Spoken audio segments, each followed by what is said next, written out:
For 5 years, Elena Santos cleaned the same office every single night. Same mahogany desk, same leather chair, same family photo she carefully dusted each evening. The CEO never even looked at her, not once, until the day he needed to cut costs, and accidentally opened her personnel file. What he discovered didn't just shock him. It shattered everything he thought he knew about success. Before we begin, I want to thank you for being part of DeepStories.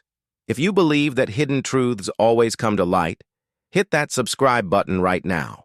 This is a story about assumptions, about dignity, and about the price of never truly seeing the people around us. Now let's discover what was in Elena's file. Marcus Chen was exactly what Silicon Valley expected a successful CEO to look like. At 38 years old, he wore perfectly tailored suits, drove a Tesla, and spoke in the confident language of disruption and innovation. His company, TechFlow Solutions, had grown from a garage startup to a 200-person operation in just 5 years. They'd survived the brutal competition, the late nights, the near bankruptcies. Marcus took credit for all of it. After all, he was the visionary, the leader, the face of the company. His office on the top floor had floor-to-ceiling windows overlooking downtown San Francisco. Awards lined the walls, photos with celebrities and politicians, magazine covers with his face. "The next Steve Jobs," one headline proclaimed. Marcus believed every word.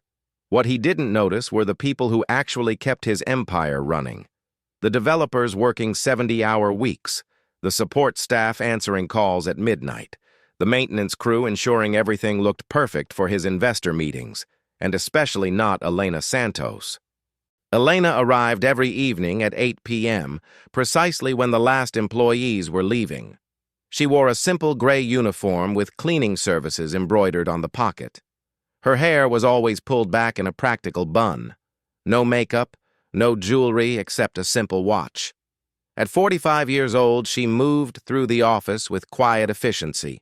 She emptied trash bins, vacuumed carpets, wiped down desks, and every single night she cleaned Marcus Chen's office. She dusted his awards, straightened his chair, watered his expensive plants, and she carefully, almost reverently, cleaned the silver frame holding the photo of his family. Wife, 2 kids, golden retriever, perfect smiles. Elena had never spoken to Marcus. He'd never spoken to her. In 5 years, they had existed in the same space hundreds of times, but never truly met. To Marcus, she was invisible, just part of the building's infrastructure, like the air conditioning or the coffee machine. But everything was about to change. The phone call came on a Tuesday morning. "Marcus, we need to talk. The board is concerned about Q3 numbers." David Harrison, TechFlow's lead investor, didn't waste time with pleasantries. Marcus leaned back in his leather chair, trying to project confidence he didn't feel. "We're implementing a new growth strategy that your burn rate is unsustainable. You're bleeding money. The board wants to see 30% cost reduction, immediately, 30%. That meant layoffs. Lots of them." Marcus spent the next week in meetings with HR, reviewing employee files, making impossible decisions about who stayed and who went. Developers, sales reps, support staff, even some managers. The spreadsheets were cold, efficient. Names became numbers. People became expenses to be eliminated. It was during one of these late-night sessions that Marcus first really noticed Elena. He'd stayed past midnight, reviewing termination lists, when he heard the gentle sound of a vacuum cleaner in the hallway. Elena appeared in his doorway, hesitating when she saw him still there. "Oh, sorry. I come back later," she said in accented English. "No, it's fine. Go ahead." Marcus watched her work for the first time in 5 years. She moved methodically, carefully. She didn't rush, but she didn't waste motion either. There was something almost meditative about it. When she reached his desk, she worked around him, never touching his papers or disrupting his space. "How long have you worked here?" Marcus asked suddenly. Elena looked up, surprised he'd spoken to her. 5 years, sir." 5 years? Same shift every night?" Yes, sir. That's dedication. Elena smiled slightly. It's good job. Quiet, peaceful. Time to think. After she left, Marcus sat in his cleaned office, staring at his termination lists. Time to think. When was the last time he'd had that? The next day, curiosity nagged at him. This woman had been cleaning his office for 5 years. 5 years. And he'd never even asked her name until last night. During lunch, he pulled up the building's cleaning service contract. Elite Cleaning Services provided 5 employees for the evening shift. But there was something odd about the payment structure. One of the cleaners was paid significantly more than the others, almost 3 times more. The name, Elena Santos. Why would a cleaning lady earn that much? Marcus buzzed his HR director, Jennifer Kim. Hey, can you pull the file on Elena Santos? She's with the cleaning service. Sure, give me a few minutes. 20 minutes later, Jennifer appeared in his doorway looking confused. Marcus? Elena Santos doesn't have a file with the cleaning service. What do you mean? I mean she's not employed by Elite Cleaning. She's listed as an independent contractor directly with TechFlow. Has been since we moved into this building. Marcus frowned. That doesn't make sense. Why would we directly contract a cleaning person? I don't know, but her file is flagged as confidential. I need executive authorization to access it. I'm the CEO. That's as executive as it gets. Send it to me. The file arrived encrypted. Marcus entered his authorization code and waited for it to load. What appeared on his screen made him stop breathing. Education, PhD in Business Administration, Stanford University MBA, Harvard Business School BA in Economics, UC Berkeley. Previous employment, Chief Executive Officer, Meridian Technologies, 2008 to 2017, Chief Operating Officer, Summit Industries, 2004 to 2008 Vice President Strategy, Fortune 500 Company, 2001 to 2004. Marcus's hands trembled as he scrolled. This had to be a mistake, some kind of error in the system. But there were photos, articles, press clippings, a Business Week cover from 2015, Elena Santos, the woman revolutionizing tech manufacturing. Another from Forbes, how CEO Elena Santos built a $2 billion company empire. And then a newspaper article from 2017 that made his blood run cold. Meridian Technologies, CEO resigns amid partner embezzlement scandal. Marcus read the article 3 times. Elena Santos had built Meridian Technologies from a small manufacturing company into a $2 billion enterprise over 9 years. She'd been celebrated as one of the most innovative CEOs in the industry. And then her business partner and CFO, someone she'd trusted for over a decade, had systematically embezzled $400 million. By the time the fraud was discovered, it was too late. Investors fled, stocks crashed, the company collapsed. Elena, though not criminally liable, lost everything: her reputation, her fortune, her career. The article ended with a single line that haunted Marcus. Santos could not be reached for comment and has reportedly left the Bay Area. But she hadn't left. She'd been here, the entire time, cleaning his office. Marcus dug deeper into the file. There was a memo from 5 years ago from the building's previous owner. Ms. Santos has requested employment in building maintenance under the condition of complete anonymity. Given her previous contributions to the local business community and her current circumstances, I'm authorizing this arrangement. Her salary will reflect her actual qualifications, not her current role. This is to be kept strictly confidential. Another document explained more. After losing everything, Elena had suffered a severe mental breakdown. Depression, anxiety, PTSD from the betrayal. Her therapist recommended grounding work, simple, repetitive tasks that would help her reconnect with reality and rebuild her sense of self-worth. Elena had chosen cleaning because it was honest work. No decisions that could bankrupt companies. No trusting people who might betray her. No pressure to perform or innovate. Just simple tasks, completed well, every single night. For 5 years, the woman who had once commanded boardrooms and closed billion-dollar deals had found peace in cleaning offices. And Marcus had never seen her at all. But there was one more document in the file, a contract dated 6 months ago.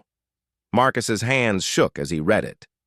Pacific Investment Group, one of the largest venture capital firms in Silicon Valley, had hired Elena as a confidential consultant.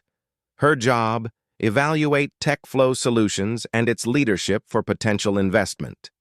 They wanted her assessment of the company culture, operational efficiency, and most importantly, the CEO's character and leadership capability.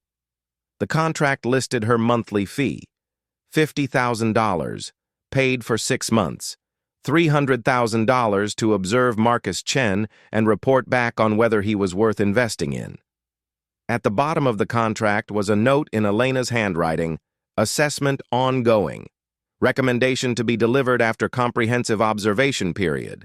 Subject remains unaware of identity and purpose, authentic behavior patterns successfully documented. Marcus felt the room spinning.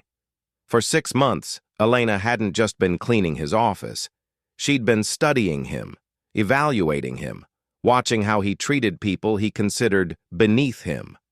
And tomorrow, Pacific Investment Group was scheduled to make their final decision on a $50 million Series C funding round, the funding TechFlow desperately needed to survive.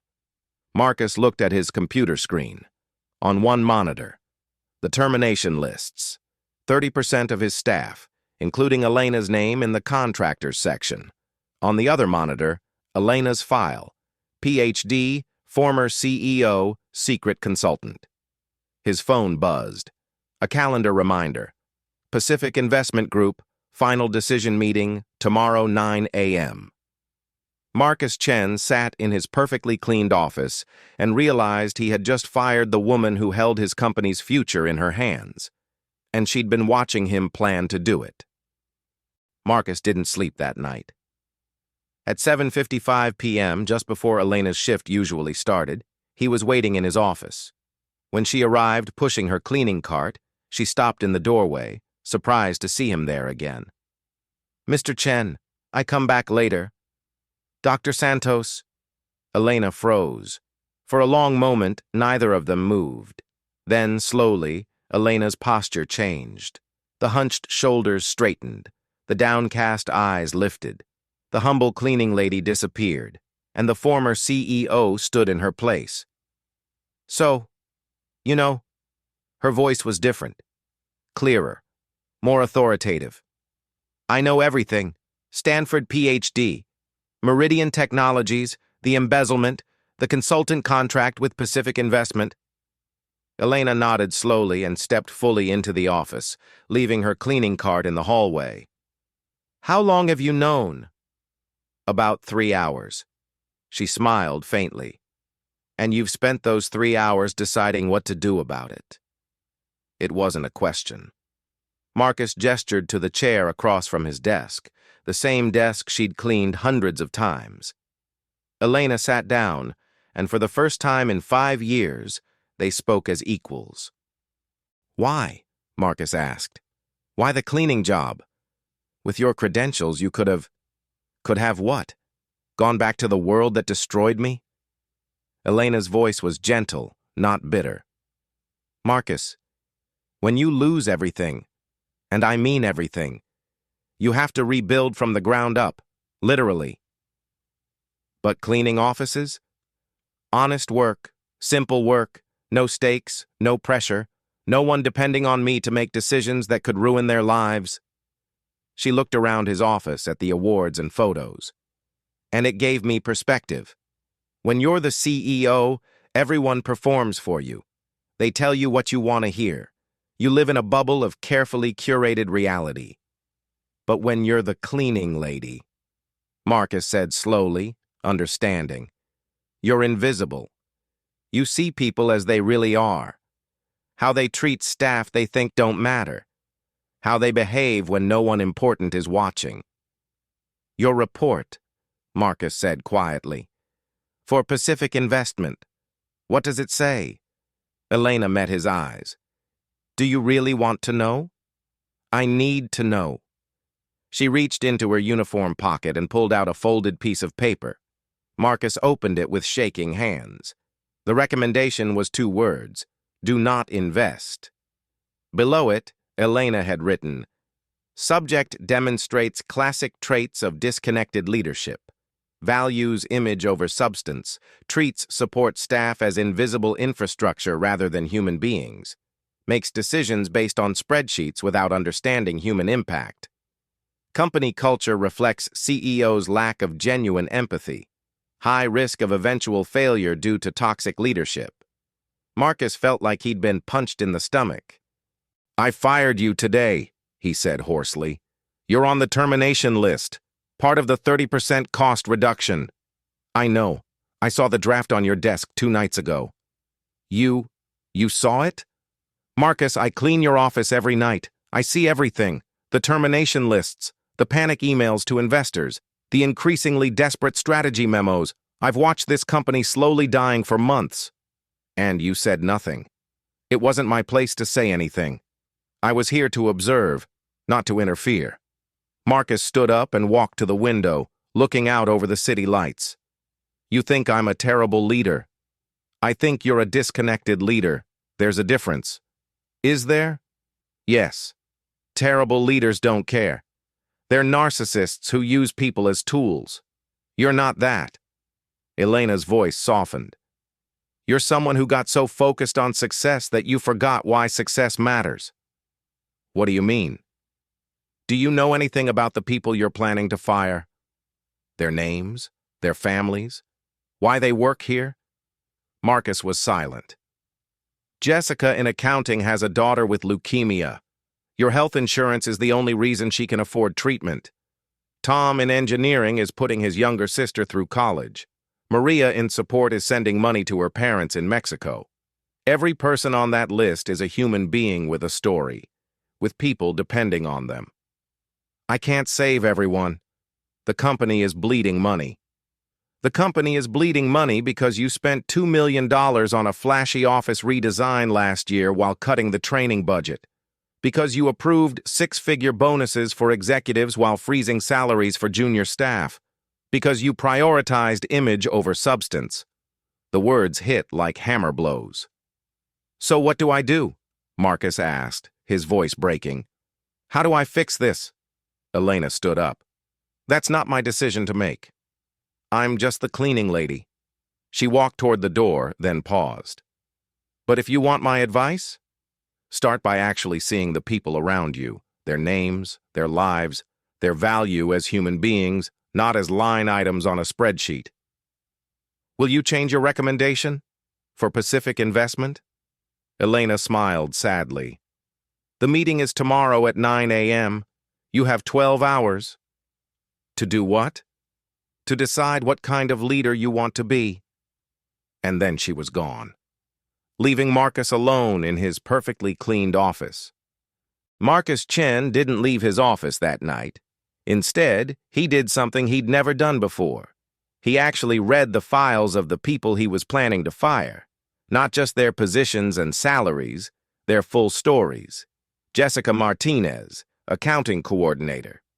Daughter Emma, age 7, currently in remission from leukemia thanks to TechFlow's health insurance.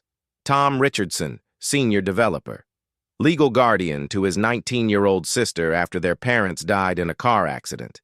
Paying her tuition to UC Davis. Maria Gonzalez, customer support specialist. Sending $800 a month to her elderly parents in Mexico City. Father has diabetes. David Kim, IT support. Husband recently laid off. 3 kids under 10. 32 people on the termination list. 32 human beings with families, dreams, and people depending on them. Marcus had planned to fire them all via email on Friday afternoon. Clean, efficient, no messy emotions. At 3 a.m., he made a different decision. He pulled up the company's expense reports. $2.1 million spent on the office redesign. Unnecessary. $847,000 in executive bonuses, including his own $200,000. $340,000 on the lease for the top floor. He could consolidate to 2 floors. $180,000 on the corporate retreat in Hawaii. $95,000 on the fancy coffee machine and imported beans for the executive floor. Item by item, Marcus found the waste. The performative spending meant to impress investors and competitors. The image-building expenses that did nothing for actual operations. By dawn, he had a different plan. One that required sacrifice, starting with himself. The next morning, at 8:45 a.m., Marcus stood in front of the full company for an emergency all-hands meeting. I'm sure many of you have heard rumors about layoffs, about cost-cutting, about the company's financial struggles. The room was silent, tense. Those rumors are true. We need to reduce costs by 30%. That's not negotiable. Faces fell. People glanced at each other nervously. But I've realized something. We've been cutting in the wrong places. Marcus pulled up a slide. Effective immediately, I'm cutting executive bonuses. All of them, including mine. That saves us $847,000. Surprised murmurs rippled through the crowd. I'm canceling our top floor lease and consolidating to 2 floors. Savings, $340,000 annually. I'm canceling all corporate retreats and non-essential perks. Savings, $275,000.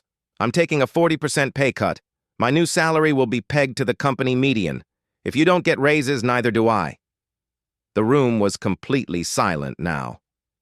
These cuts, plus some operational efficiencies, get us to 30% cost reduction without firing a single person. Someone in the back started clapping, then another person, and another. Within seconds, the entire room was applauding. Marcus held up his hand. But there's something else. I owe many of you an apology. I've been a disconnected leader. I've treated some of you as invisible. I've prioritized image over people. And that changes today. He gestured to the back of the room, where Elena stood in her cleaning uniform, having just arrived for her shift.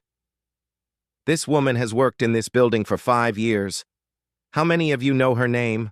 A few hands went up, not many. Her name is Elena Santos. Dr. Elena Santos. She has a PhD from Stanford. She was the CEO of Meridian Technologies, which some of you might remember was a $2 billion company. Shocked whispers spread through the room. She's been working here as part of our cleaning crew. And she's seen us, seen me, more clearly than anyone. Marcus looked directly at Elena. She taught me that you can't lead people you don't see. And I'm committing right now to seeing all of you. At 9 a.m., Marcus walked into the Pacific Investment Group meeting. The 3 partners sat across from him, unreadable expressions on their faces. We've reviewed Dr. Santos's assessment, the lead partner said without preamble. Marcus's heart sank. She recommended against investment. I know. And yet this morning we received an updated report, sent at 8:47 a.m., 11 minutes before this meeting. The partner slid a paper across the table. It was Elena's new recommendation. Approved for investment with conditions. Below it, subject demonstrated capacity for genuine change when confronted with truth. Prioritized people over image. Made difficult personal sacrifices for company welfare. Rare quality in modern leadership. Recommend funding with ongoing quarterly reviews. Marcus felt tears stinging his eyes. So, the partner said, smiling for the first time, let's talk about your Series C round. 2 years later, TechFlow Solutions was thriving, not because of revolutionary technology or brilliant marketing, but because Marcus Chen had learned to actually see people. The company culture had transformed. Turnover dropped to almost 0. Productivity soared, and every evening at 8 p.m., when the last employees were leaving, Elena Santos arrived. But now, instead of a cleaning uniform, she wore business attire. Her new title, Chief Culture Officer. Her job, making sure no one at TechFlow ever became invisible again. And once a month on Friday evenings, Elena still cleaned Marcus's office. Not because she had to, but because it reminded both of them of the night that changed everything. The night a CEO finally learned to see the people around him. And the night a broken former executive remembered that her worth wasn't measured by titles. Sometimes the greatest wisdom comes from the most unexpected places. Sometimes you have to lose everything to understand what really matters. And sometimes the person cleaning your office sees you more clearly than you see yourself. What did you think of Elena and Marcus's story? Rate it from 0 to 10 in the comments below. My favorite moment was when Marcus realized Elena had been evaluating him for 6 months. What was yours? If you enjoyed this hidden truth story, subscribe to DeepStories Empire. We reveal what's hidden beneath the surface 3 times a week. Hit that subscribe button and I'll see you in the next story, where the truth always hits different.